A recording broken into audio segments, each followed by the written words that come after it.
मंडलाकारं व्याप्तमेन चराचरं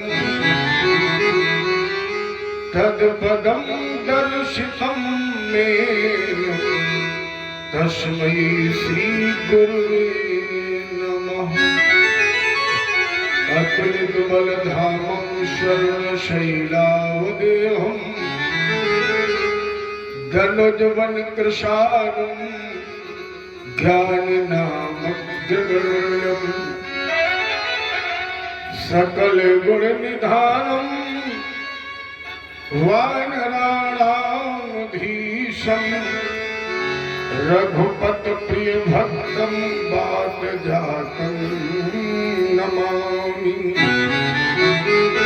जय गुरुदेव भगवान की जय हो। कृष्ण भगवान की जय हो। राजा रामचंद्र की जय हो। उमापति महादेव जय हो। आदिशक्ति दुर्गे मैया की जय हो। भागवत भगवान की जय हो। बोलो बजरंगबली की जय हो। जय जय श्री राधे। जय जय श्री राधे। जय जय श्री राधे।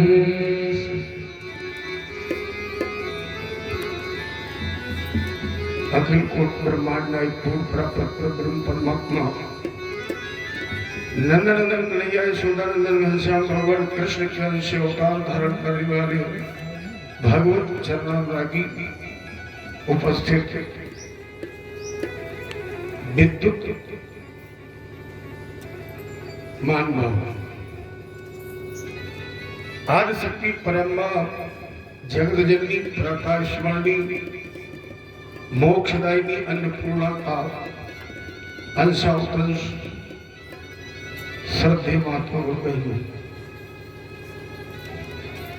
चलिए हम कथा को गति प्रदान करें। इसके पहले थोड़ी थोड़ी पवित्रता का हमें दान करें, क्योंकि आप लोग पहले से ही भगवत कथा से जुड़े हुए हैं। तो आपने उस कथा का जो पुण्यार्जन किया है उस पुण्य का कुछ अंश मुझे देकर मुझे पवित्र करें। और जब मैं आपकी उस पूर्ण निधि से पवित्र हो जाऊं तो भगवान की पुण्यात्मक कथा आपको समझ कराऊं। सभी लोग मेरा सहयोग करें मन वाणी और कर्म से। श्री राम जय राम जय जय राम। श्री राम जय राम जय जय राम। श्री राम बोलो श्री राम जय राम जय जय राम। श्री राम जय राम जय जय राम। श्री राम जय राम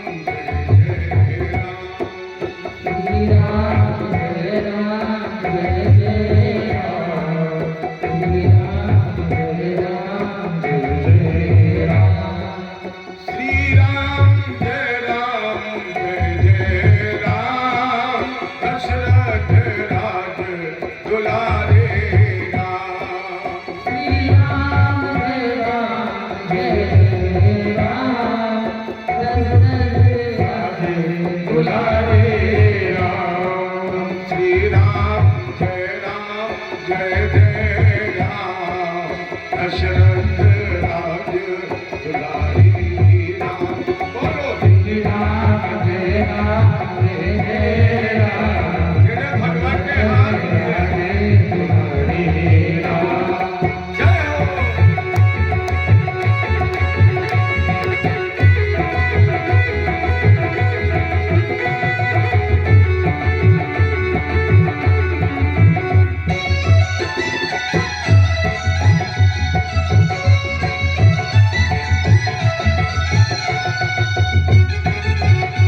चरण ध्रुवन के रूप में प्रकट ब्रह्मा के कमंडल में बंद भागीरथ के अथक व्रत से भारत भूमि को पवित्र करने वाली कल कलुष नाशिनी प्रातः स्मरणी मोक्षदायिनी विष्णुपदी भागीरथी जानवी माँ गंगा की शांत सौम लहरदार रेत की पवित्र आसन पर विराजमान अभिमन्यु पुत्र उत्तरानंदन उत्तराभिमुख दिग्विजेता सार्वभौम सम्राट कर्मयोगी परीक्षित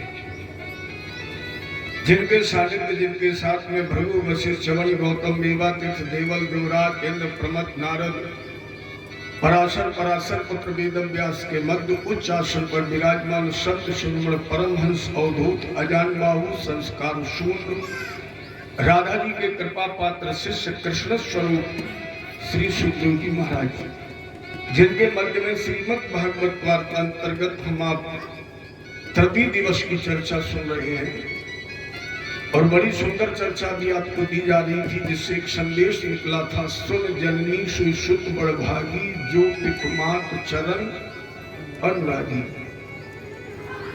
ये संदेश देती है कि अगर आपने माता पिता के आदेश का पालन किया है, अगर आपने माता पिता की सेवा की है, अगर आपको माता पिता का आशीर्वाद मिला है, अगर आप माता पिता के आशीर्वाद के कृपा पात्र बन गए हैं तो याद रखना इससे बड़ा और कोई भगवान नहीं है। केवल इस मानस की चौपाई से मां को इतना ही संदेश देंगे कि माता पिता से 3 लोक 14 भुवन में कोई बड़ा भगवान नहीं है और अगर इनकी कृपा आप पर है तो गोविंद भी आपके साथ है और अगर ये अप्रसन्न है, इनकी अगर आपने सेवा नहीं की है या संदेश देते उस अभागे की कितनी बड़ी मूर्खता, भास गंगा के रहकर कुआं ढूंढता जिसके माता पिता घर में मौजूद हैं उसको तीर्थ में जाना मुनासिब नहीं। अगर आपके माता पिता घर में हैं, आप गंगा न नहाए तो भी कल्याण है। अगर आपने माता पिता की सेवा की है इसके बाद भी आप भागवत न सुने तो भी कल्याण है। आपको माता पिता का आशीर्वाद प्राप्त हो गया है और आप शंकर जी पर जल नहीं चढ़ा पा रहे हैं तो भी कल्याण है। और अगर माता पिता की आपने अवहेलना की, माता पिता का अपमान किया, माता पिता का अनादर किया, माता पिता की सेवा नहीं की तो आप 24 घंटे भगवान शंकर की सेवा में रहना, राम जी की सेवा करना, लेकिन आपका जीवन सुधर जाए असंभव है। क्योंकि जिसकी तुम पूजा कर रहे हो वो स्वयं कह रहा है सुन जननी सुई सुत बड़भागी जो पितमात चरण अनुरागी। राम जी स्वयं कर रहे हैं, क्या किया है राम जी ने? प्रात काल उठ के रघुनाथा मात पितई गुरु 3 को प्रसन्न कर लीजिए। इसके बाद और चिंता मत करिए, कोई प्रसन्न है नहीं प्रसन्न है, लेकिन अगर 3 प्रसन्न है तो आपको किसी के प्रसन्नता की कोई आवश्यकता नहीं है। 3 की वह सेवा करते रहो। अच्छा बताए, अगर श्रवण ने अपने माता पिता की सेवा न की होती तो इतिहास के पन्ने में नाम अमर होता। अगर भगवान राम ने अपने पिता या मैया कैकेयी की बात न मानी होती तो क्या राम जी का आदर्श हम आप इस तरह बैठ करके सुनते? मर्यादा पुरुषोत्तम के रूप में भगवान को प्रमाणित किया गया क्योंकि इन्होंने पलक झपकते। अच्छा जरा सोचिए, जिसे प्रधानमंत्री पद की शपथ दी जा रही हो, सारी तैयारियां हो चुकी हो, मंत्रिमंडल गठित हो चुका हो और तुरंत राष्ट्रपति का आदेश आ जाए कि तुम्हें प्रधानमंत्री का पद नहीं बल्कि देश निकाला दिया जा रहा है, तो मेरी समझ में तो आज के आदमी को हार्ट अटैक हो जाएगा। लेकिन राम जी ने कहा बड़ी अच्छी बात है गुरुजी, अगर अयोध्या का राज नहीं तो कम से कम वनराज तो बन जाएंगे, कहीं ना कहीं के तो राजा में बनने ही है। दूसरी बात, एक भूखे को भोजन कराया नहीं, एक प्यासे को पानी पिलाया नहीं, एक नंगे को चादर अगर उड़ाई नहीं तो फिर उसका बंधन के आना मुनासिब नहीं। मान लो आज मेरी सभी बातों को थोड़ी सुन लीजिए। आज बिमलेश की बात मानो न मानो, खुशी आपकी, राज दिल का बताना मुनासिब नहीं। क्योंकि झूठी दौलत पे तू इतना मगरूर है, ये झूठी दौलत है। आपके नाम पर 1 सेंटीमीटर जगह कहीं खसरा खतौनी में न लिखी हो, ध्यान देना। 1 सेंटीमीटर जगह आपके नाम से खसरा खतौनी में ना हो, फिर भी जन्म से लेकर मृत्यु के समय तक परमात्मा ने तुम्हारे लिए एक चारपाई की व्यवस्था कर रखी है। इससे ज्यादा नहीं मिलेगी। कागज के पन्ने में तुम्हारा नाम ना हो, फिर भी तुम जहां बैठे हो, अच्छा जहां हम बैठे हमारी जमींदारी है कि हमारा मकान है कि हमने खरीदा है, लेकिन जब तक हम इस पीठ पर हैं तब तक ये चारपाई भर जगह हमारी है। और इसके बाद जब हम चले जाएंगे तो दूसरे की हो जाएगी। अच्छा आप लोग जहां बैठे हो ये तुम्हारी है, ज्यादातर दूसरे लोग ही तो बैठे हैं।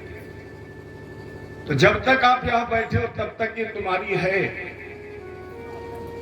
और इसके बाद तुम शमशान घाट पर जाओगे, वहां भी तुम्हारे लिए एक चारपाई भर की व्यवस्था है, बाकी सब दूसरे की है। अच्छा 10 मंजिल का मकान बनवा लो, जगह कितनी मिलेगी? 10 मंजिल का मकान हो तुम्हारे पास, जगह कितनी मिलेगी? एक चारपाई भर, बाकी तो सब दूसरे। लोग कहते मानव तन बहुत श्रेष्ठ है, हम भी मानते हैं बहुत श्रेष्ठ है, लेकिन कब जब भजन किया जाए, भगवान की कथा सुनी जाए, माता पिता गुरु ब्राह्मण की सेवा की जाए, और अगर ये सेवा न की तो याद रखना इससे फिर गया गुजरा सुअर है, सुअर से भी गया गुजरा है। क्यों? अच्छा बताइए, आज तक किसी जानवर ने अपने बच्चों को घर दिया है? बताओ किसी जानवर ने बना के दिया हो? आज तक किसी पक्षी ने अपने बच्चे को घोंसला दिया बना के? फिर तुम श्रेष्ठ किसमें? पूरी जिंदगी मकानी बनाने में चली गई, पूरी जिंदगी दुकान सजाने में चली गई, कह रहे हम बड़े श्रेष्ठ हैं। पक्षी अपने बच्चे को दाना कब तक चुगाता है? जब तक माता पिता ये नहीं देख लेते हैं कि मेरे बच्चे ने चोंच से दाना उठा लिया,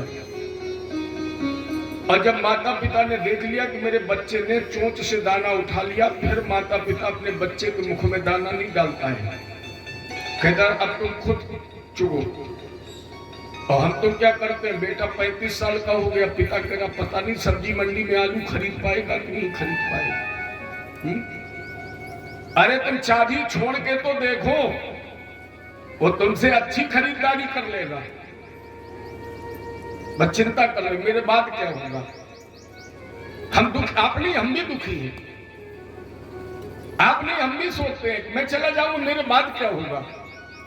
बहुत दिन हमने सोचा मेरे बाद क्या होगा। आज कथा के बाद भोजन करना, जब बिस्तर पर लेटने जाना तो ये सोचना कि मेरे पहले क्या हुआ है, और जो मेरे पहले हुआ है ये निश्चित है वो हमारे बाद भी होगा। क्योंकि तुमने भी किसी के मकान पर कब्जा किया है कि निश्चित है कि तुम्हारे मकान पर भी कोई कब्जा। अरे तुम जगह खाली तो करो, कब्जेदार तो बहुत तैयार बैठे हैं। तो सब झूठी दौलत है। प्यारे जानते हो, बात पक्षी बच्चे को जन्म देने के बाद उड़ना नहीं सिखाता है। जैसे बच्चा पैदा हुआ, बाज ने अपने बच्चे को मुंह में दबा लिया, और दबाने के बाद आकाश की तरफ उड़ा। कितना? 400 कोस। और जब 400 कोस ऊंचाई पर पहुंच गया बाज, तो वही जन्मते बच्चे को छोड़ देता है 400 कोस ऊपर। और जब 400 कोस ऊपर बच्चे को बाज छोड़ता है तो मरता थोड़ी है। इस जमीन पर आते आते उसके पंख खुल जाते हैं और वो उड़ना सीख लेता है। अच्छा आप लोग नदी के किनारे रहते हो, कितने लोग तैर लेते हो? कभी तैरे हो?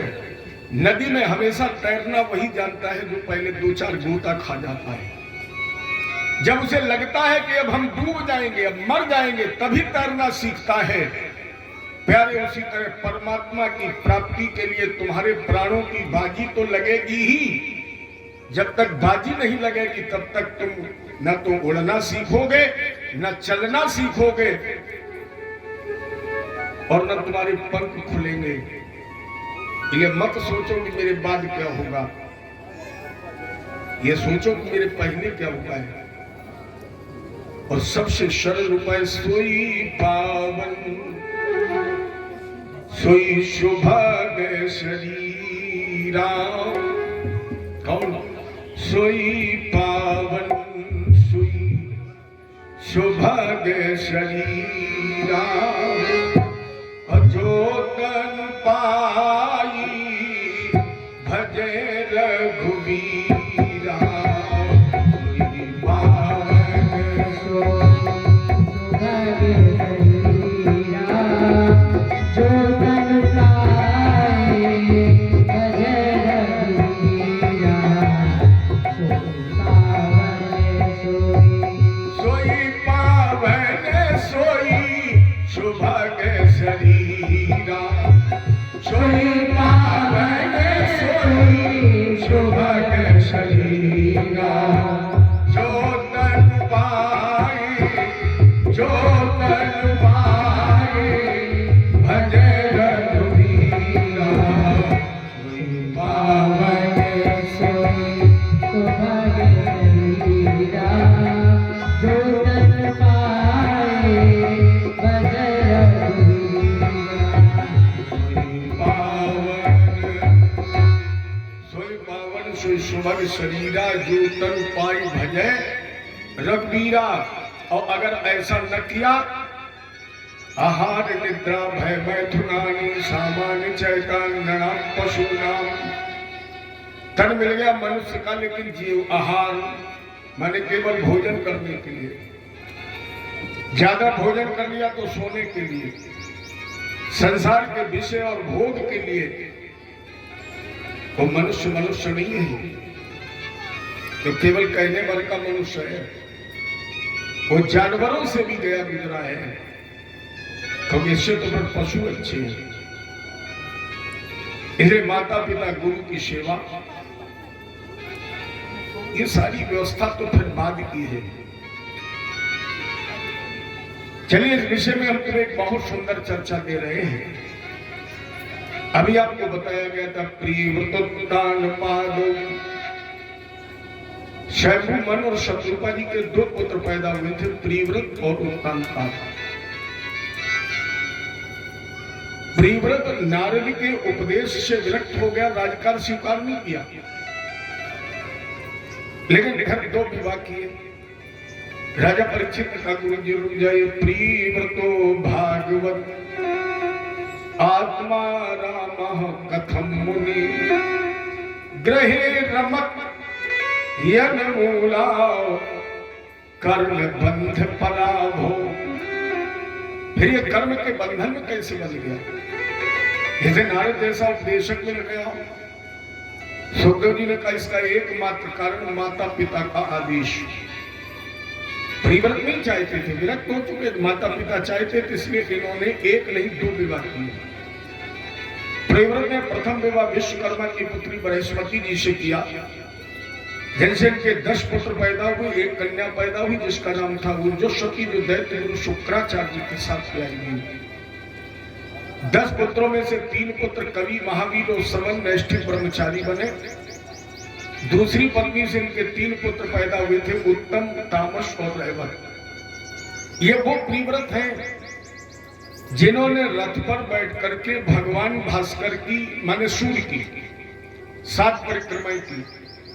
तो प्रियव्रत के रथ के पहियों से जो 7 लीकें बनी, 7 रास्ते बने, ये 7 समुद्र हो गए। जिस पृथ्वी पर, जिस भूमंडल पर हम आप बैठे हैं, इसकी नाप है 50,000 करोड़ योजन। और राजन, एक योजन में 4 कोस होते हैं और एक कोस में 3 किलोमीटर होते हैं। कुल जो धरा है, कुल जो पृथ्वी है, इसकी नाप है 50,000 करोड़ योजन। प्रियव्रत ने 7 समुद्रों का निर्माण किया। तो ये पृथ्वी 7 भागों में बट गई, जिनके नाम पड़ गए जम्बू, प्लग, शालमली, कुश, क्रौच, साक और पुष्कर। ये 7 द्वीप बने।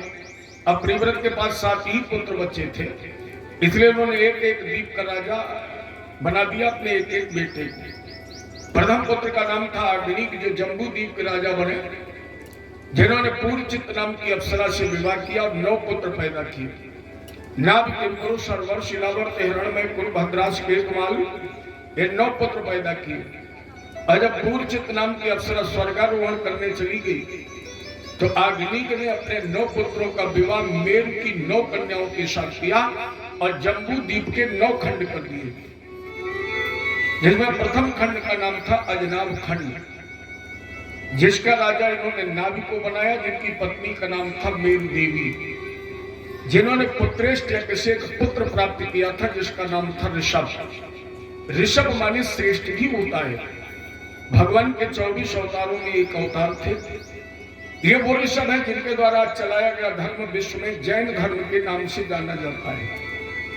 यहां से हम आपको एक प्रमाणित करना चाहते हैं, आप इतिहास पर दृष्टि डालें।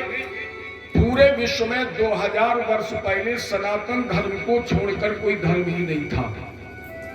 पूरे विश्व में सनातन धर्म को छोड़कर के कोई दूसरा धर्म ही नहीं था।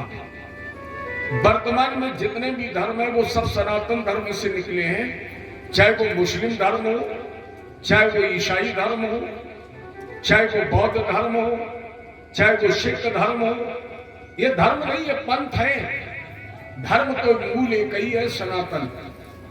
क्योंकि ऋषभ देव जी भी सनातन धर्म से ही निकले एक संत, जिन्होंने जैन धर्म माने ये जैनियों के प्रथम तीर्थंकर हैं, जिन्होंने इंद्र की पुत्री जयंती से विवाह करके 100 पुत्र पैदा किए। इन 100 पुत्रों में से 9 पुत्र योगेश्वर जैसे चमक, दुर्विल, कर्मभाजन, आविर्भूत्र, हरि, कवि, ये 9 योगेश्वर बने। ऋषभ देव जी के 81 पुत्र नैष्ठिक ब्रह्मचारी बने। अब ऋषभ देव जी के पास बचे 10 पुत्र, जिसमें सबसे बड़े पुत्र का नाम था भरत। राजन, जिस देश में आप बैठे हो इस देश का नाम अजनाभ वर्ष ही था, लेकिन भरत से ही इस देश का नाम भारत वर्ष पड़ा है। राजनीतिक स्थिति में तो लोग ये कहते हैं कि दुष्यंत शकुंतला पुत्र भरत से इस देश का नाम भारत वर्ष पड़ा है, लेकिन जब हम भागवत जी को पढ़ेंगे तो भागवत जी में हजारों वर्ष पहले प्रमाणित किया गया कि ऋषभ देव जी के पुत्र भरत से इस देश का नाम भारत वर्ष पड़ा। क्योंकि भरत का स्वरूप अर्थ बहुत अच्छा है। भरत का शाब्दिक अर्थ है भामन भक्ति, रत माने प्रेम, रत माने लगन, रत माने निष्ठा, रत माने समर्पण, रत माने श्रद्धा। जहां की पृथ्वी के एक एक कण को परमात्मा के प्रति श्रद्धा है, उस देश का नाम है भारत। कितनी श्रद्धा है। एक बार लोगों ने पूछा, कोई आचार्य जी कथा कर रहे हैं और उन्होंने एक लाइन गाई सारी भूम गोपाल की, और जैसे महात्मा जी ने कहा सारी भूम गोपाल की, एक मान भाव खड़े हुए सुनिए महाराज, अगर सारी भूम गोपाल की है तो भगवान अमेरिका में क्यों नहीं आए? अच्छा, अगर सारी भूम का मालिक गोविंद है तो भगवान रूस, चीन, जापान में क्यों नहीं आए? केवल भारत में ही क्यों आए? इसके 2 कारण हैं। भगवान भारत को छोड़कर अमेरिका, रूस, चीन, जापान क्यों नहीं गए? इसके 2 कारण हैं। पहला कारण, किसी भी व्यक्ति को जन्म लेने के लिए मां की कोख चाहिए। बगैर कोख के तो जन्म होगा नहीं। अच्छा, किसी देश को मां कहकर बुलाया जाता है। कोई कहता अमेरिका माता या कोई कहता रूस, लेकिन हम आप रोज भले ही ना बोले, लेकिन 26 जनवरी और 15 अगस्त को क्या बोलते हो? भारत माता की। माने यहाँ की मिट्टी को हमने मां का दर्जा दिया है। हमारा भारत देश मां की कोख है। और जब भगवान उस धराधाम को छोड़कर आते हैं तो इन्हें भी किसी कोख की जरूरत पड़ती है, और वो कोख है भारत देश, इसलिए भगवान भारत में आते हैं। दूसरी बात, महात्मा जी ने जितनी वहां महिलाएं बैठी थी सबकी तरफ देखा और कहिए जितनी महिलाएं बैठी हैं इनमें हमें कोई कौशल्या नजर नहीं आ रही है। भगवान विदेश में क्यों नहीं गए, केवल भारत में क्यों आए? क्योंकि यहाँ हर नारी कौशल्या है, यहाँ की हर नारी अनसुईया है, यहाँ की हर नारी सती सावित्री है, यहाँ की हर नारी द्रौपदी है, जो भगवान की उंगली में अपनी साड़ी फाड़ करके बांधने की क्षमता रखती है और भगवान उसी मां की गोद में तो खेलने जा सकते हैं। जब आप यशोदा जी का पूर्व जन्म का इतिहास पढ़ेंगे, भगवान क्यों आते भारत में? ये यशोदा वो थी जिसने भगवान को भोजन कराने के लिए सेठ के सामने अपने दाहिने स्तन को काट करके तराजू के पल्ले पर चढ़ा दिया।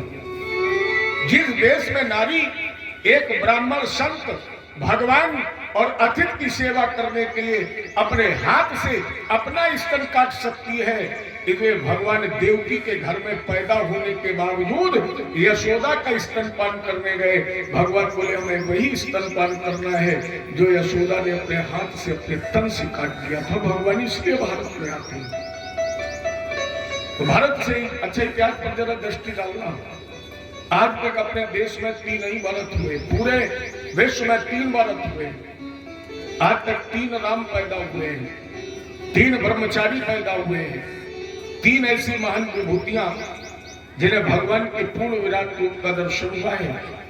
और अपने भारत में 3 बेटियां भी ऐसी आई हैं जिनका जन्म हुआ सतयुग में और विवाह हुआ त्रेता को पार करके द्वापर में। इतनी लंबी अवधि के बाद विवाह हुआ। 3 भरत, एक भरत जी का इतिहास आपके सामने है, जिनके 3 जन्मों की प्रमाणिकता है। और यह सिद्ध किया गया कि व्यक्ति के जन्म कितने भी हो जाएं, लेकिन उसकी 4 चीजें कभी नहीं बदलती।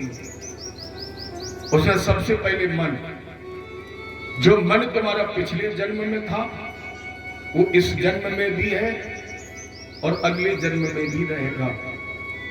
मैं जब इस लाइन को पढ़ता हूं तो मुझे बड़ी अपने आप में प्रसन्नता होती है। आप प्रसन्न हो ना हो, लेकिन जब मैं ये लाइन किसी मंच पर बोलता हूं मुझे प्रसन्नता होती है। आप पूछेंगे क्यों? मैं ये सोच करके अपने को गौरवान्वित महसूस करता हूं कि इसके मतलब हमने पिछले जन्म में कथा कही, इस जन्म में कथा कह रहा हूं और ये निश्चित है कि अगले जन्म में भी मैं भगवान की कथा कहूंगा। और अगर मैं कहूंगा तो ये निश्चित है कि आपने अगले जन्म में कथा सुनी, इस जन्म में सुन रहे हैं, और ये निश्चित है कि अगले जन्म में भी आप ये कथा। शरीर तो बदल सकता है, वस्त्र बदल सकता है, कपड़ा कोई भी हो सकता है, लेकिन मन नहीं बदलता है। अगर मन बदलता होता तो फिर क्या इतने लोग कथा सुनते हैं? जिनको कथा सुनने का अभ्यास है वही तो सुनते हैं, जिनको रामायण पढ़ने का अभ्यास है वही तो रामायण पढ़ते हैं। अजय अच्छा, इस पिछले जन्म की बात छोड़िए, इस जन्म में मन बदलता है।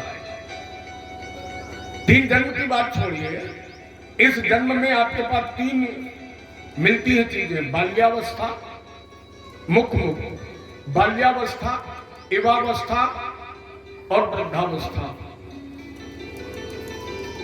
जो मन आपका बाल्यावस्था में था वही मन आपका बुढ़ापे में भी होगा। जो चीजें खाने का मन बाल्यावस्था में चलता है, किसी 90 साल के बुजुर्ग से पूछो दादा क्या खिलाऊं, तो ये नहीं कहेगा कि हमें रबड़ी खिलाइए। 90 साल के व्यक्ति से पूछो दादा क्या खाओगे, वो तुरंत कहेगा भैया वो संतरा वाला कंपट ले आओ। अब तो चलते नहीं, अब तो चॉकलेट चलती है। हमें याद है जब चलते थे, हमने 1-2 लोगों से पूछा दादा बताओ क्या सेवा करें, बोले कुछ नहीं महाराज जी। फिर बोले बस 2 रुपए के संतरा वाले कंपट ला दो। अच्छा, बच्चा जब छोटा होता तब क्या मांगता है? कहने का मतलब मन नहीं बदलता है, उम्र बदल सकती है, आपका स्वरूप बदल सकता है, आपकी योनि बदल सकती है, आपके वस्त्र बदल सकते हैं, लेकिन जो मन आज था ये मन तुम्हारा कल भी था। और चिंता मत करना, ये मन तुम्हारा कल भी रहेगा, मन नहीं बदलेगा। और जीवन में सारा काम मन का ही तो है। आपने सुना होगा जब रेडियो चलते थे तो उस पर एक गीत आता था, मुझे अपने आप में अच्छा लगता है, शायद आपको भी अच्छा लगे। प्रैक्टिकल करके देखता हूँ, कोशिश करूंगा, शायद आपको अच्छा लगे, गारंटी नहीं है, लेकिन मुझे अच्छा लगता है इसलिए मैं गा रहा हूं। तोरा मन दर्पण कहलाए, मन दर्पण कहलाए, तोरा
सुख की कलियां दुख के कांटे, मन सबका आधार। सुख की कलियां दुख के कांटे, मन सबका मन से कोई बात छुपे ना, मन के नयन हजार। कोई बात छुपे ना, मन के नयन हजार। जग से कोई भाग न चाहे, जग से कोई भाग न चाहे, मन से भाग न पाए। तोरा मन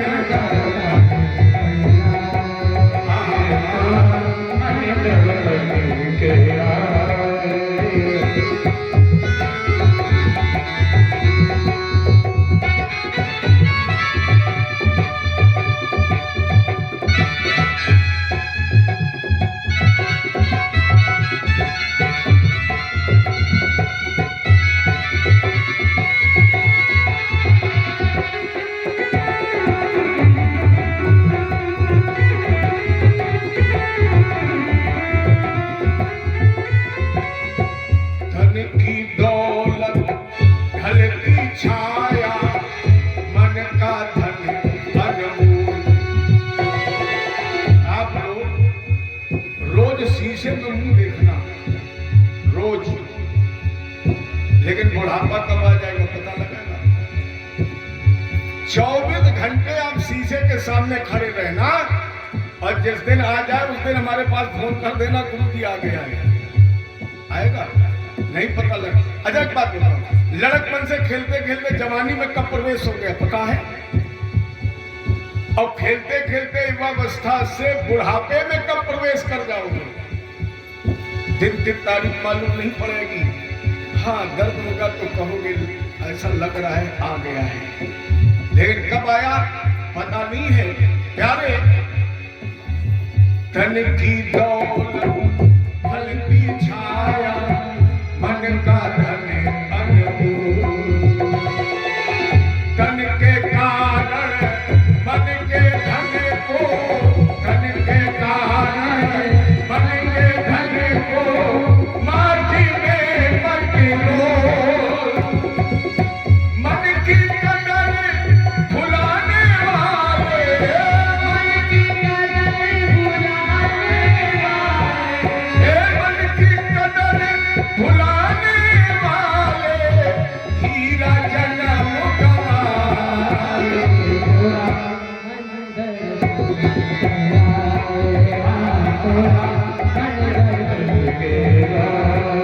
भले बुरे सारे कर्मों को,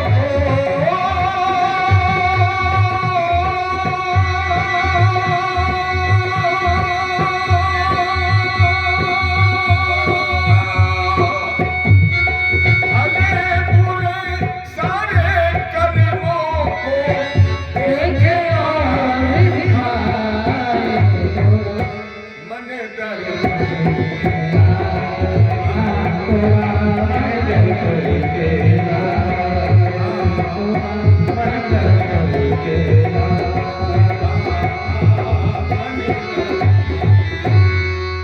थोड़ा मन दर्पण कहलाए, भले बुरे सारे कर्मों को देखे और दिखाए, जग से चाहे भाग ले पर मन से भाग, ये मन की कदर भुलाने वाले, या मन की कदर भुलाने वाले, हीरा जन्म गमाए, तोरा मन दर्पण। जरा मन रूपी शीशे के सामने खड़े तो होइए, भला किसी का कर न सको तो बुरा किसी का मत करना, पुष्प नहीं बन सकते हो तो कांटे बनकर मत रहना, भला जो चाहो भला करो नित्य, न इसमें अंतर है बाल भर भी, क्योंकि न दुख दोगे अगर किसी को तो तुम भी फूला फला करोगे। प्यारे भला तभी होता है जगत में जब तुम किसी का भला करोगे। जमाना दर्पण है, ये मैंने यहाँ गीत इसलिए लगा दिया, मन दर्पण है तो जमाना दर्पण है। देख लो कि जैसी सूरत है जिन बशर की दिखाई देता है उसको ऐसा, जो आईना पर मला करोगे भला तभी होता है जगत में जब तुम किसी का। तो व्यक्ति के जन्म तो होते हैं लेकिन मन नहीं बदलता है, बुद्धि नहीं बदलती है, चित्त नहीं बदलता है और व्यक्ति का अहंकार भी नहीं बदलता है। जो अहंकार पिछले जन्म में था, आपने देखा होगा कुछ जानवर कितने अहंकारी होते हैं, देखा है, 4-4 रस्सियों से बांध दिए जाते, जकड़ दिए जाते हैं, लेकिन फिर भी अगर आप पास से निकलो तो ऐसा तो देखेंगे तुम्हें घूर के, जबकि पता है हम रस्सियों में जकड़े हैं, उसका अहंकार है। ये मानव का अहंकार ही तो है जो कहता चलो तुम्हें सड़क पर देख लेंगे, तो उसका अहंकार बोलता है चलो सड़क पर। अच्छा, परमात्मा देख लेगा तो सड़क तक पहुंच ही नहीं पाओगे। तुमने किसी से कहा कि चलो सड़क पर देख लेंगे और भगवान ने कहा चलो हम तुम्हें पहले देख ले रहे हैं, तो तुम देखने का भी बचोगे।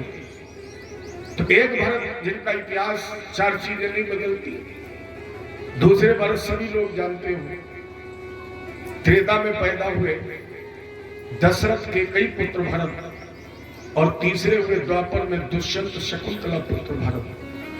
3 राम, शत्रु में परशुराम, त्रेता में दशरथ कौशल्यानंदन राम, और द्वापर में कृष्ण के बड़े भैया बलराम। 3 अखंड बाल ब्रह्मचारी, उसमें सतयुग में पैदा हुए परशुराम, त्रेता में पैदा हुए हनुमान और द्वापर में पैदा हुए भीष्म। 3 ऐसी महान विभूतियां जिन्हें भगवान के पूर्ण विराट रूप का दर्शन हुआ, और उसमें सबसे पहला सौभाग्य मिला भैया कौशल्या जी को। एक बार जन्मी हनुमाई, कर श्रृंगार पलना पौड़ाई, दिखरावा मातई निज अद्भुत रूप अखंड, रोम रोम प्रतिलागे कोटि कोटि ब्रह्मांड। दूसरा सौभाग्य मिला भैया यशोदा जी को, जब भगवान ने मिट्टी खाई, यशोदा जी ने मुख खुलवा दिया तो खुले हुए मुख में संपूर्ण ब्रह्मांड। और तीसरा ही सौभाग्य ही महाभारत युद्ध के प्रारंभिक चरण में मिला गांडीवधारी अर्जुन को। ऐसी एकांत 3 महान विभूतियां हैं जिन्होंने भगवान के पूर्ण विराट रूप का दर्शन किया है। 3 कन्याएं, जैसे सबसे पहला नाम है गंगा। गंगा जी का जन्म दैत्यराज बलि की यज्ञशाला में सतयुग में वामन भगवान के चरण धोवन के रूप में हुआ, लेकिन इनका विवाह द्वापर में आकर के महाराजा शांतनु के साथ हुआ, जिनके एक पुत्र बच्चे थे भीष्म। दूसरी कन्या जिसका नाम था रेवती, जो बलराम भैया के साथ ब्याही नहीं थी, और तीसरी जामवंत की पुत्री जामवती, जो भगवान कृष्ण के साथ ब्याही नहीं थी। भरत जी जिन्होंने विश्वरूप की कन्या पंचजनी से विवाह किया था, 5 पुत्र पैदा किए थे, सुमित, राष्ट्रव्रत, आवरण, सुदर्शन और धूमकेतु। बहुत समय तक राज्य किया। अपने ज्येष्ठ पुत्र को सत्ता दे करके एक गंडकी नदी के किनारे पहुंचे, जहां पर पुले ऋषि का आश्रम था। यह गंडकी शंखचूर्ण दैत्य की पत्नी वृंदा का शरीर है, जिसने द्रवित कर दिया था। शालिग्राम भगवानी सिंह में निवास करते हैं, जिनका कुछ भाग उत्तर प्रदेश में है, कुछ भाग नेपाल में है और कुछ भाग बिहार में है। यही भरत जी साधना कर रहे थे, लेकिन परमात्मा की कृपा के बगैर कुछ भी नहीं हो सकता है। हम तो ये कह सकते हैं कि हम कथा कह रहे हैं, ये भी भगवान की कृपा है। नहीं तो इस कथा को मेरी समझ में 1-2 साल पहले हो जाना चाहिए था। नहीं थी भगवत कृपा, तो हम कथा कहने नहीं आ पाए और आप लोग कथा सुन नहीं पाए, करा नहीं पाए। और जब भगवत कृपा हुई, जानते हो आप, मैं यहीं से निकल रहा, बिल्कुल पास ही में था, करहल में जा रहा था, बिल्कुल या तो रनिया में था या किसान नगर में। अचानक बहन जी का फोन पहुंचा, और जब कथा नहीं होनी चाहिए थी, अब द्विज के कई भागवत होते, द्विज में तो सब टीका ही काम लगे रहते, होली की मस्ती में रहते हैं। लेकिन भगवान ने कहा चिंता मत करो, अभी होली में ही कथा होगी, और रास्ता चलते कथा होगी, जब उसकी कृपा होगी। तो मैं कथा गा रहा हूं, ये उसकी कृपा है। आप लोग बैठे कथा सुन रहे हैं, ये भी उसकी कृपा है। क्योंकि परमात्मा सबका तन नहीं लेता है, परमात्मा सबका मन नहीं लेता है, और परमात्मा सबका धन भी नहीं लेता है। बहुत से लोग ऐसे हैं, अगर नहीं लेना है तो घर से चढ़ौती के लिए लेके आए, कथाई तक नहीं आ पाए, बीच में ही लौट गए। ये कहा जा सकता है कि परमात्मा सबके आंसू भी नहीं लेता है। तन मन धन की तो बात छोड़िए, अगर भगवान की इच्छा नहीं है तो आपके आंसू भी सूख जाएंगे, अगर उसे नहीं लेना है। तो जो भरत राज सत्ता छोड़ करके गया, ये भरत ने पत्नी त्याग दी, बच्चे छोड़ दिए, वो भरत मोहित किसमें हो गया? मृग बच्चे में, एक हिरण में मोहित हो गया, जिसने सब कुछ छोड़ दिया। और ऐसे मोहित हुए कि जब मृग बच्चा बड़ा होकर खेलने गया, नहीं लौटा, तो भरत रो रहे उसी हिरण के लिए। और जब मृग के लिए भरत ने रोना शुरू किया, तो क्षण भंगुर जीवन की कलिका, और कल प्रात को जान खिली न खिली, मलयाग्र सुच शीतल मंद सुगंध समीर, कल प्रात को जाने चली ना चली, कलिकाल कुठार लिए फिरता, तन नम्र है चोट झिली ना, भजले रशना हरि नाम हरि, और फिर अंत समय में हिली ना नहीं हिलेगी। आपको कि पहले आपने कहा हिली ना हिली और पहले नहीं हिलोगे, मैं कह रहा हूं नहीं हिलेगी। प्रमाण बाली ने क्या कहा है? अरे कोटि जन्म मुनियतन कराई,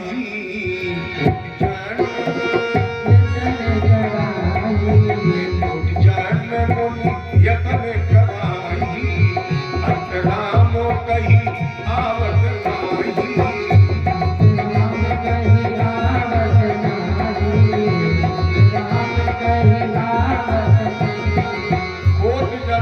कोट माने करोड़, कोट माने प्रकार, करोड़ों जन्मों का नित्याभ्यासी, करोड़ों जन्म का नित्याभ्यासी जब अंत में राम नहीं कह पाता है, जिसने कभी नहीं कहा है वो कह लेगा, अभ्यासी नहीं कह पाता। और अगर आपने राम कह दिया तो फिर इस धराधाम पर नहीं लौटना पड़ेगा, लेकिन कह दो। अब कहने के लिए क्या करिए? नित्याभ्यास। जब मौका मिले, जिस समय मौका मिले अभ्यास करते रहिए तो शायद पलट जाए। और नहीं तो 6-6 महीने पहले गले में कब जकड़ गया, हैलट अस्पताल में भर्ती है, जमीन पर पड़े हैं, बेटा कह रहे हैं बाबा नाम राम नाम लो, और बाबा कह रहे पासबुक देखो कहाँ है। अरे तो बड़ी समस्या एक क्या हो रहा है जमाने में आज। एक दादा कुशासन पर लेटे थे और बार बार बाहर की तरफ देख रहे थे, बोल निकल नहीं रहा। बच्चों ने देखा कि 2-4 बार देख रहे हैं। लड़के बोले डॉक्टर साहब कोई खास बात है, ये कुछ कहना चाहते बोल नहीं पा रहे हैं। बच्चों ने सोचा कहीं कुछ ज्यादा माल तो नहीं है, तो डॉक्टर साहब से बोले 1 मिनट के लिए बुलवा दो, चाहे जितना पैसा ले लो, 1 मिनट को बोल जाए। डॉक्टर ने नारी आरी देखी, सोचा हाँ बोल सकते हैं। 5000 का इंजेक्शन आएगा।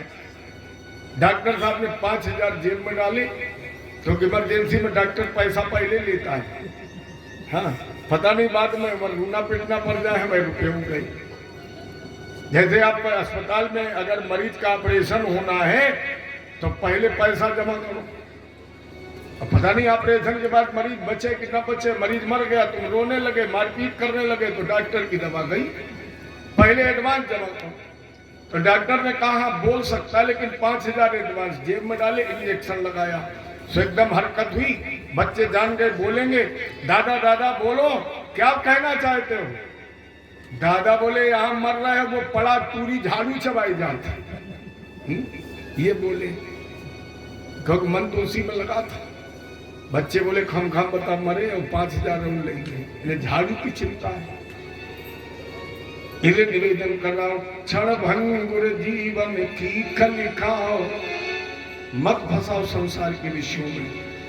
कलिकाल कुठार लिए फिरता, तम नम्र है चोट झिली न झिली, भजले रसना हरि नाम हरि, और फिर अंत समय मिली ना। तो भरत जी उसी मृग की ममता में फंसे थे, काल का कुठार चला, भरत का मृग शरीर छूट गया। अंत में तीसरा गति, अंत में मन मृग में लगा था, इसलिए भरत जी का दूसरा जन्म मृग शरीर में हुआ। लेकिन राजन हम पहले बता चुके, व्यक्ति का मन नहीं बदलता है। हिरण के रूप में जन्म तो हुआ, लेकिन मन इनका भगवान के भजन में ही लगा रहा। जब मृग शरीर भी छूट गया तो भरत जी का दूसरा जन्म ब्राह्मण कुल में हुआ।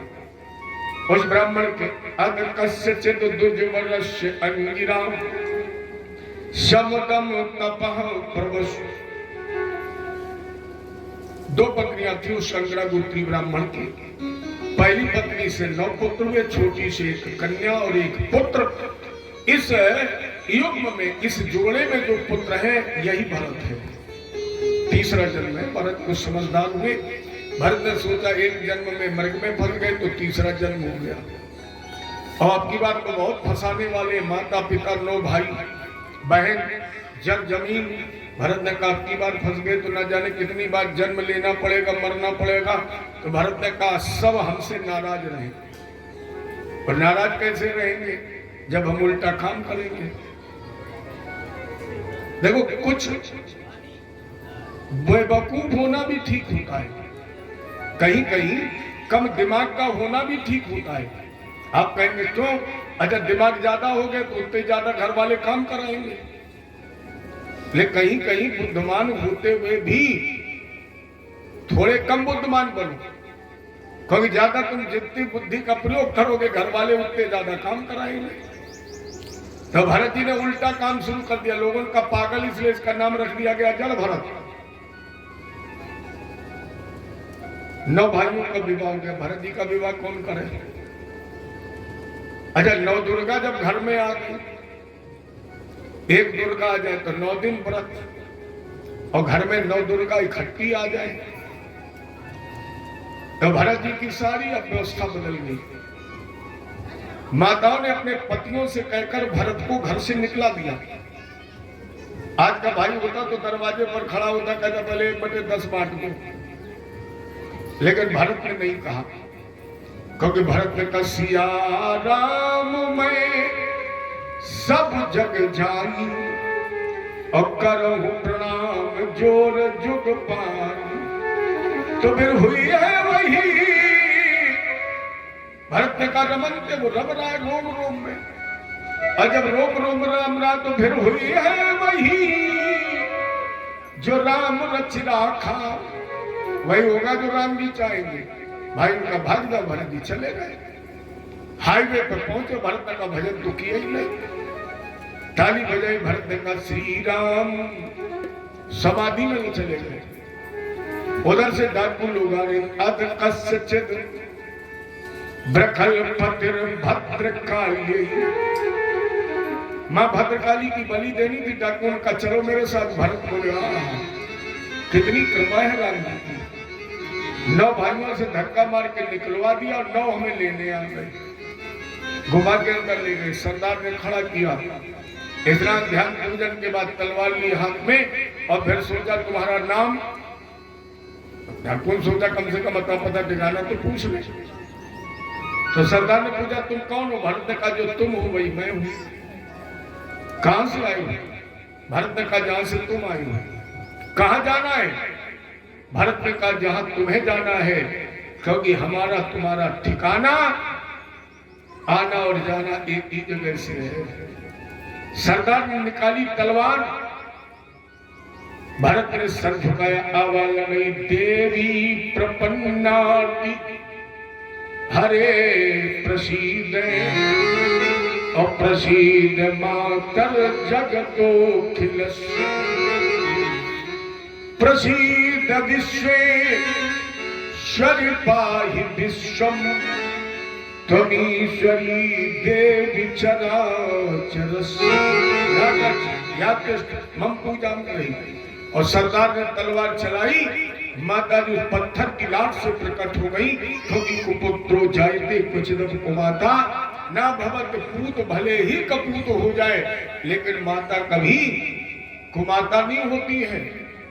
भरत जी ने दौड़ करके मां को प्रणाम करना चाहा, लेकिन अंतर्हिते डाकुओं का संहार करके माता जी अंतर्ध्यान हो गई। अब भरत जी को इस बात की प्रसन्नता नहीं कि माता जी ने हमें बचा लिया, और इस बात का दुख भी नहीं कि माता जी को प्रणाम नहीं कर पाए। क्यों? भरत ने सोचा नवम सरल सब। नवदा भक्ति में भरत जी ने नवम भक्ति का प्रदर्शन कर दिया। और भरत जी ने क्या कहा? अरे नवम सरल सब शने छले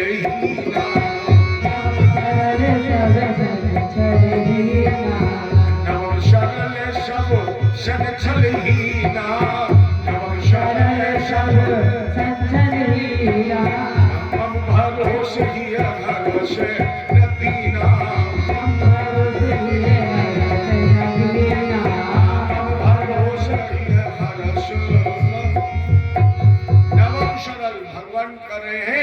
केवल हम पर भरोसा रखो, न ज्यादा दुख में रो और न ज्यादा सुख में इतराओ, हमेशा सब रहो, हम पर भरोसा रखो। भरत जी ने माता जी को मानसिक प्रणाम किया, गुफा के बाहर निकले, थोड़ी दूर गए और भरत ने फिर ताली बजाए, बोले श्री राम जय राम। फिर चले गए समाधि। भरत जी को होश ही नहीं रहता। अब की बार अग सिंह सौ वीर पथे राजन रघु गणश ब्रजत इक्षुमतस्या तटे तत् कुलपतिना।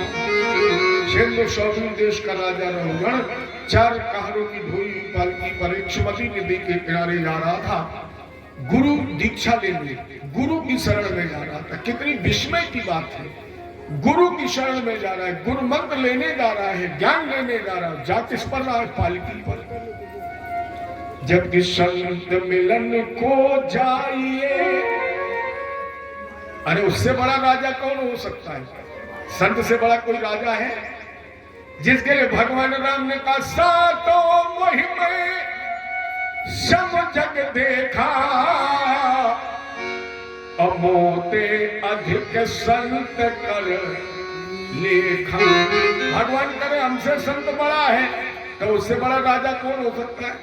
बहबारे मौज फकीरा, तो अपनी मौज में रहता है। अब वो तो संत से मिलने के लिए गए, किस पर बैठकर? पालकी पर। माने अभिमान, राजसी अभिमान था। एक काल अस्वस्थ हो गया, बोले ले आगे मिल जाओ, उसे पालकी लगाई, भरत जी में लगाए। अब भरत जी को पालकी में लगा दिया गया।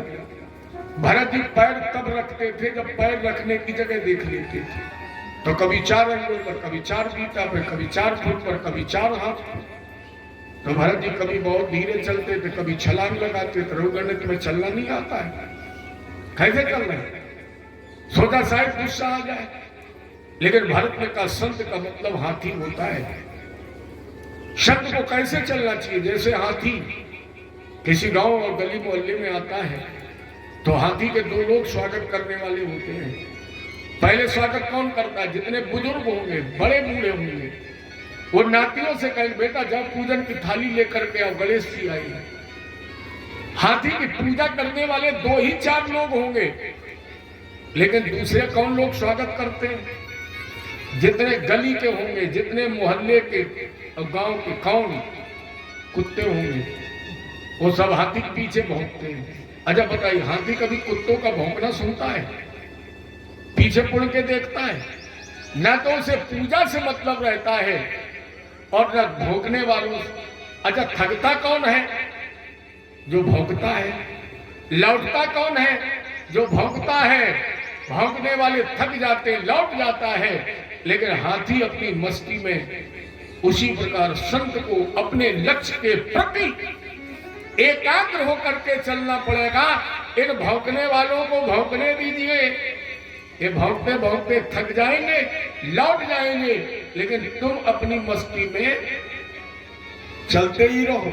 तो भरत जी ने एक बात नहीं सुनी। तब तक भरत जी के सामने बड़ी समस्या, 4 मीटर चौड़ी चींटियों की रास्ता। भरत जी के मर गए, बीच में पैर रख दिया, न जाने कितनी चींटियां दब जाएंगी, मर जाएंगी, हमें हत्या लग जाएगी। भरत जी ने कहा तो क्यों ना दूसरी तरफ कूद जाए, क्योंकि मेरे अंदर राम, कहारों के अंदर राम, चींटियों के अंदर राम, ये राजा बैठा इसके अंदर भी राम, और जब सब के अंदर राम ही है तो फिर वही होगा जो राम जी चाहेंगे। पीछे वालों से ये नहीं कहा हम कूदना चाहिए, क्योंकि भरत ने कहा हमारे अंदर, इनके अंदर, दोनों के अंदर एक ही तो है, तो फिर हम क्यों बताएं कि हम कूदना चाहते। अपना पकड़ा बांस, मजबूत भरत ने आवाज लगाई जय श्री राम। तो मैं पालकी के 4 मीटर आ गई। अब पीछे वाले कार समझी नहीं पाए क्या हुआ। पीछे वाले पालकी का बाल जमीन पर गिर गया, रघुगण पालकी से छिटक कर दूर गिरे। राजेंद्र याद रखना, संत से जो टकराता है वो इसी तरह धूल में मिलता ही है। अरे भगवान नहीं बचा पाए अपने आप को, नारद जैसे संत से टकरा गए तो भगवान को भी बंदरों से दोस्ती करनी पड़ी, रावण से युद्ध करना पड़ा, जानकी को ढूंढना पड़ा। तो जब भगवान नहीं बचे तो एक साधारण व्यक्ति संत से टकरा के बच सकता है। रहुगण पृथ्वी पर पड़े हैं लेकिन अहंकार में है, इसलिए होश भर भी नहीं आए। अब भरत ने चलना बंद नहीं किया, अपने खाली पालकी घसीट रहे। रहुगण ने म्यान से निकाली तलवार, आवाज लगाई, अरे दुष्ट रुक जा, मैं तुझे मार दूंगा। और जैसे रहुगण ने कहा मार दूंगा, भरत ने पालकी दूर फेंक दी, पीछे मुड़ करके देखा, हल्के से मुस्कुराए। क्या कहा रहुगण, तुम मुझे मार दोगे? क्या तुम्हारे अंदर मुझे मारने की क्षमता है?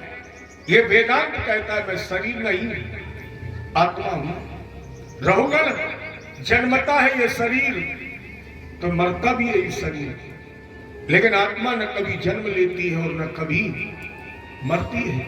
रहुगण जो जन्मासु अवश्य नशावे, जौन नशावे पुनः प्रकाशे, आकर 4,84,000 जात जीव जल थल नभवासी, भ्रमत जीव सब योनिन माही, और दुख बहु भांति बरन नहीं जाही।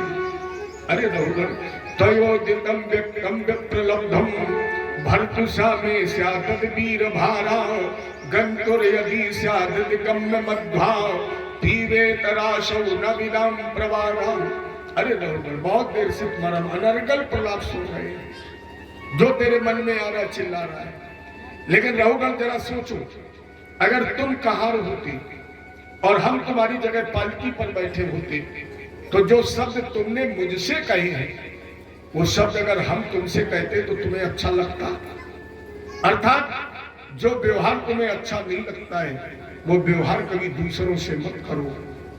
रहुगण जान गया कि साधारण एक कहार नहीं है। ये तलवार फेंक दी, चरणों में गिर गया। महाराज ना हम बिसन के और शुरनाट वज्रान और त्रयक्ष शूलान यमस्य दंडा। हे महाराज जी, मुझे भय नहीं लगता है शंकर के त्रिशूल का, मुझे डर नहीं लगता है इंद्र के वज्र और विश्व के नारायण अस्त्र का। डर लगता है तो आप जैसे तपोनिष्ठ ब्राह्मण का, क्योंकि मैंने पढ़ा है वंश की रहे दुज अनिहित कीन्हे।